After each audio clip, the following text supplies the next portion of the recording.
Hello again, Classic WoW fans. As we get closer and closer to summer 2019, many of you are still not sure which class you want to play. I know there is already tons of content out there discussing this topic, but a lot of it is uninformed or inaccurate, and none of it is focused on PvP. This video is intended to give you an idea of what PvP is like for each class at max level in 2019. The game is played much differently today than it was in 2006 when most of the clips you're seeing right now were recorded. I'm not going to dive too deep into specific 1v1 matchups here. This video is simply intended to provide an overview of the strengths and weaknesses of each class in everyday PvP. My goal here is to give less experienced players an idea of what each class excels at, what each class struggles with, and the type of role that each class fills in PvP.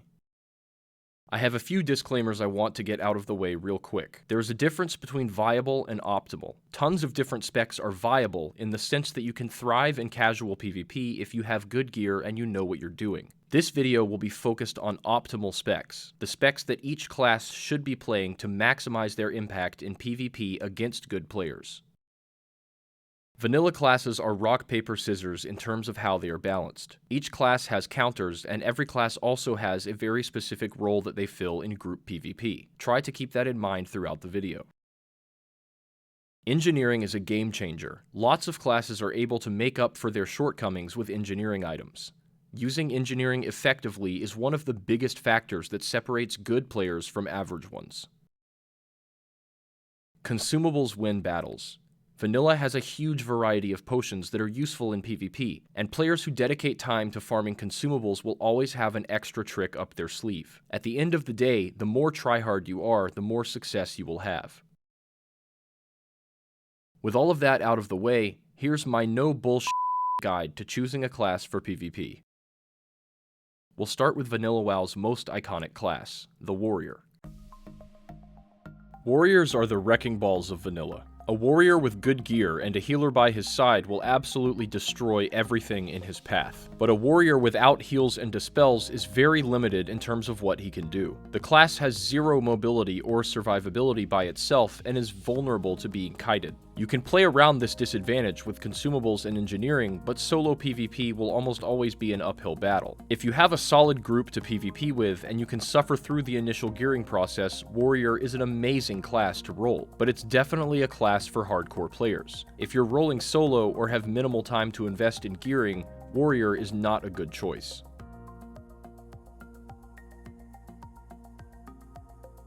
Rogues are one of the most popular PvP classes due to the fact that they have lots of cooldowns and the luxury of choosing their fights. Rogues are one of the strongest classes for dueling because of their ability to stunlock and chain CC to control a 1v1 engagement. Rogues can be effective as cold blood hemo spec without much gear, because eviscerate damage is normalized, meaning it hits hard even without great stats. Dagger-based PvP specs become viable once you have some gear. As good as they are 1v1 and 1vx, rogues aren't very strong in teamfights or large-scale PvP due to being very squishy and also being pretty useless without their cooldowns. It's also worth noting that rogues are an extremely overpopulated class in PvP, and most premades only run with one rogue. So while this class is one of the best choices for world PvP, dueling, and general messing around, if you want to run with premades, you'll be facing a lot of competition for spots. Hunters are arguably the strongest class for world PvP due to their ability to track and kite enemies. The only way for most classes to outplay a hunter is to get into his dead zone and make the fight happen at close range. A good hunter simply never allows this to happen, and will therefore be a dominant force in world PvP where he can control engagements from start to finish and make fights happen on his terms. It's worth noting that hunters are what I call a highly nuanced class. What I mean by this is that the overall difference between a good hunter and a bad hunter is massive, but the small things good hunters do differently are very subtle and difficult to describe. This type of nuanced playstyle takes time and experience to develop. Regardless of nuance, hunters are a hard counter to rogues and can absolutely terrorize cloth and mana users in a battleground. Hunters are also a pretty easy class to gear up. The Tier 1 and Tier 2 sets are both excellent for PvP, as well as the PvP gear itself being very strong. Mage is probably the second most popular PvP class behind Rogue. Similar to Rogues, Mages have lots of cooldowns and control combined with reliable burst damage. They also have the best AoE damage in the game. Mages have arguably the best survivability of any DPS class, and they are able to be effective without much gear. Mage is easy to pick up and feel good at, but is difficult to master and has an extremely high skill ceiling. Just like rogues, mages are a grossly overpopulated class in PvP, so you'll need to have some real skills if you want to stand out. If you have a history of playing mage, it's a fantastic choice, and it's a great all-around choice for casual PvP. But if you are new to the class, experienced mages will run circles around you, and you'll probably have trouble getting a spot in pre-mades. Hunters, shamans, and priests will be the classes that give you the most trouble in a battleground or group PvP scenario. Hunters in particular are very difficult to deal with unless you get the jump on them.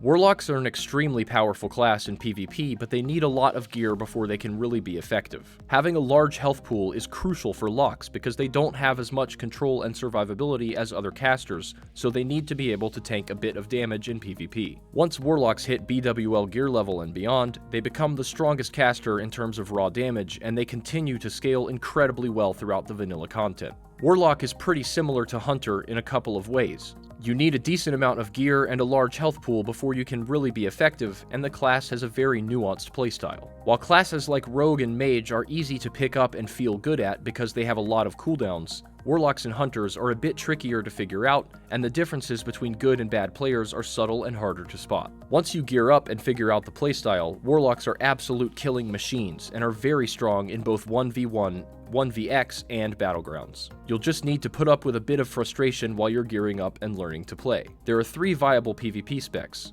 Soul Link, Conflag, and SM Ruin. Soul Link is very overpowered in duels, but is also pretty face roll with a low skill ceiling. Conflag and SM Ruin are the specs that most good Warlocks prefer.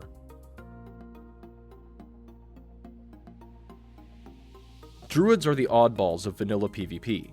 They don't really have a spec that allows them to do significant damage, and their raw healing ability is worse than priests, paladins, or shamans. Druids also struggle with mana efficiency, especially in situations where they have to heal themselves. Don't get me wrong, Druid is an incredible class. It just has a very unique playstyle and needs to be put in the right situation to really shine. Where Druids find their niche in PvP is their insane mobility, escapability, and survivability. A well-played Druid can kite around and survive forever. They are by far the hardest class to kill in PvP. For this reason, they make excellent flag carriers in Warsong Gulch, and if you're a skilled flag carrier, premades will be begging you to join. Druid's kiting ability also makes them a strong world PvP class because they can use the unlimited space to drag out battles and slowly chip away at their enemy's HP. Druid is probably the most nuanced class in the game, and watching a skilled Druid is absolutely mesmerizing. The ability to shift out of slows and snares like Hamstring and Frost Nova lets you clown the classes that rely on these types of abilities.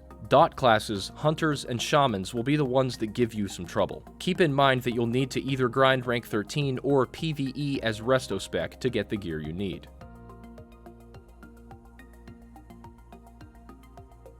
Priests are the most versatile healing and support class. They are the only healer that can both dispel debuffs off their teammates and dispel buffs from enemies on demand. Power Word Shield is obviously a very unique tool, and Priest's undispellable AoE fear can only be removed by Tremor Totem. This ability can be game-changing in a clutch situation. A well-played Priest can have an enormous impact on a battleground or a group fight in a huge variety of ways because of how much versatility they bring to the table. Smart enemies will almost always try to CC your Priest and take him out of the fight, so a huge part of playing a Priest well is having good positioning and avoiding CC and interrupts. Priests should almost always use a healing spec and play a support role in group PvP or battlegrounds, with the 2 main options being Deep Holy with power infusion or Discipline with silence. It's worth noting that Shadow Priests are the kings of 1v1. It's basically a one-trick spec, and it needs a ton of gear before it really works, but if you want to be a 1v1 god, Shadow Priest is a good bet. Most guilds only bring 1 Shadow Priest to raids, so getting the gear you need for Shadow without ranking up in PvP can be difficult.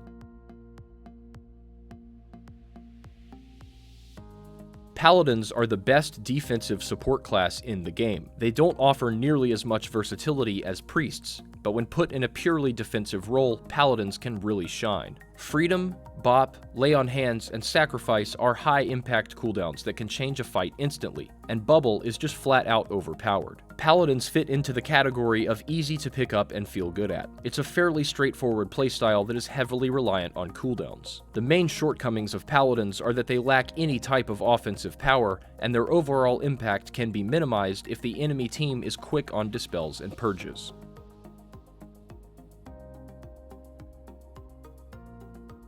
Shamans are an extremely interesting and highly nuanced class. The optimal PvP spec is a hybrid build between Elemental and Restoration, usually referred to as Eli Resto. There are a couple variations of this spec, with the main difference being whether the final talent point goes into Elemental Mastery or Nature's Swiftness. Elemental Mastery is the way to go if you want to maximize your burst potential, but taking Nature's Swiftness turns you into a true hybrid, with the ability to use NS for either healing or bursting in different situations. The short cooldown of Earthshock, combined with Grounding Totem, gives you the ability to totally shut down enemy casters in a group fight, and the extra damage your Wind Fury Totem gives your warriors is very significant. Like I mentioned, Shamans are another one of those highly nuanced classes. It's hard to describe the differences between a good and bad Shaman, but you'll know it when you see it. Knowing exactly when to purge, when to burst, and when to heal is a learning process, and improvement only comes with experience. Managing totems is tricky as well. The skill cap on this class is much, much higher than people give it credit for.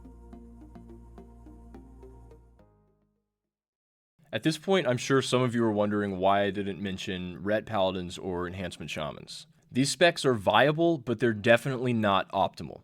You can make them work in everyday PvP if you have good gear and try hard with engineering and consumables. But the problem with specs like Ret and Enhance is that they have severe limitations that will be exploited by good players. They also just don't have nearly as much impact as the other specs for those classes in a group fight or a battleground. To wrap things up here, allow me to weigh in on an age-old debate. What's better, Paladins or Shamans? This is a question I get asked every single day, and my honest answer is that the classes themselves provide equal value in PvP if they are played properly. They just have much different roles. I also have to say that, in my opinion, it's easier to be a competent Paladin than it is to be a competent Shaman. Like I mentioned, Paladin has a pretty straightforward playstyle that's easy to pick up and feel good at. But Shaman is a highly nuanced class that needs an experienced player at the keyboard in order to really be effective. I'm definitely not belittling Paladin players here. I'm just pointing out the fact that an average Paladin can still make a game-changing play in a battleground or group fight, whereas an average Shaman is not going to have nearly as much of an impact. Paladins and Shamans also shine in different situations.